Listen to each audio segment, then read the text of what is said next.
আমরা অনেকে বিল্ডিং করে থাকি, একটি স্বপ্ন থাকে যে সুন্দর একটি অবকাঠামো তৈরি করব। এই অবকাঠামো তৈরি করতে যাইয়া আমরা দেখা গেছে যে অনেক ছোট ছোট কাজে ভুল করে থাকি। যেমন ধরেন, আমরা গাঁথনির সময় দেখা গেছে যে ইটগুলোকে আগের দিন কিউরিং করি না, বা অনেক আছে এভাবে হাউস করে ৩-৪ ঘন্টা বা একদিন রেখে দিবেন।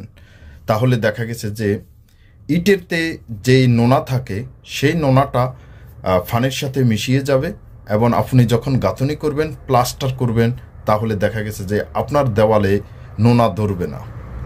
তো আসলে এই বিষয়টা আমরা অনেকে জানি না, বা অনেক সময় দেখা গেছে যে অনেকেই কিউরিং পর্যন্ত করি না ঠিক মতে। সকাল বিকাল 2 টাইম কিউরিং করতে হয়। আর এখন তো বর্ষাকাল চলিতেছে, দেখা গেছে যে অনেকে আছেন যে এখন গাঁথনি করতেছেন, কিছুক্ষণ পর বৃষ্টি চলে আসছে। তার জন্য আপনি কি করবেন, এখানে অবশ্যই একটা তেরবাল ব্যবস্থা করে রেখে দিবেন। যখন বৃষ্টি আসবে গাঁথনির উপরে তেরফাল দিয়ে দিবেন। এভাবে আসলে অনেক কাজ আমাদের করতে হয় একটি সুন্দর অবকাঠামোকে তৈরি করার জন্য। অনেক কিছু আসলে ছোটোখাটো বিষয়গুলোকে মাথায় রাখতে হয়।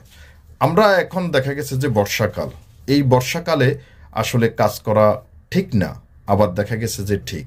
অনেকে আছেন যে এখন কাজ করতেছেন, দেখা গেছে যে বৃষ্টি চলে এসেছে, মানে একটু প্রবলেমে পড়ে যান। কারণ আষাঢ় মাসে আমাদের দেশ হলো যে নদীমাতৃক দেশ এবং বৃষ্টি প্রধান দেশ। এই দেশে সবসময় বৃষ্টি আসে আবার চলে যায়, কিন্তু আষাঢ় শ্রাবণ এই 2 মাস কিন্তু বর্ষাকাল। এই সময় আসলে কনস্ট্রাকশন কাজ না করাটাই ভালো। তবে যদি খরা থাকে তাহলে সেই ক্ষেত্রে আপনি করতে পারেন। আপনি যদি এখন কংক্রিট তৈরি করেন তাহলে আপনি ঘরের ভিতরে চেষ্টা করবেন যে তৈরি করার জন্য। আর যদি বাহিরে তৈরি করেন তাহলে অবশ্যই একটি তেরফাল রেখে দিবেন, বৃষ্টি আসলে উপরে তেরফাল দিয়ে দিবেন, বা একটু উঁচু জায়গাতে করবেন। তো আসলে এইসব ইনফরমেশনগুলো বর্ষাকালের জন্য খুবই জরুরি প্রয়োজন। আর তবে ঢালাইয়ের ব্যাপারে সম্পূর্ণ 100% সতর্ক থাকতে হবে, এবং আবহাওয়ার পূর্ব আভাস জেনে তারপরে আপনি কাজ করবেন। এই নিয়মে আপনাকে কাজ করতে হবে একটি সুন্দর অবকাঠামো তৈরি করার জন্য। আপনি যখন গাঁথনি করবেন, বিষয়টা হলো যে এখন গাঁথনি করবেন, তাহলে গাঁথনি করলে অবশ্যই গাঁথনির শেষ পর্যায়ে এসে আপনি পয়েন্টিং কেটে দিবেন। তাহলে গাঁথনির মশলাগুলো প্রতিটা জয়েন্টে জয়েন্টে ভিতরে ভালোভাবে প্রবেশ করবে।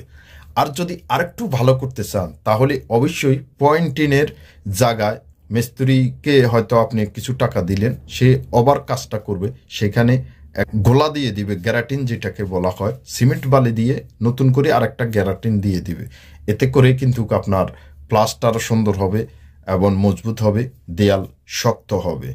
তো আসলে বিষয় হলো যে আমার এখানে আজকে আমি যে আলোচনাটা করলাম সেটা হয়েছে যে আমরা কিউরিংয়ের বিষয়। আর উত্তপ্ত গরমে যদি কিউরিং থাকে তাহলে সেক্ষেত্রে সকাল বিকাল 2 টাইম আপনাকে কিউরিং করতে হবে।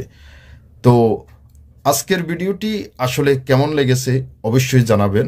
যাই হোক, আমি বাদশা মিয়া আছি আপনাদের সাথে। আপনারা দেখছেন শৌখিন হাউস ফেসবুক পেজ অথবা ইউটিউব চ্যানেল।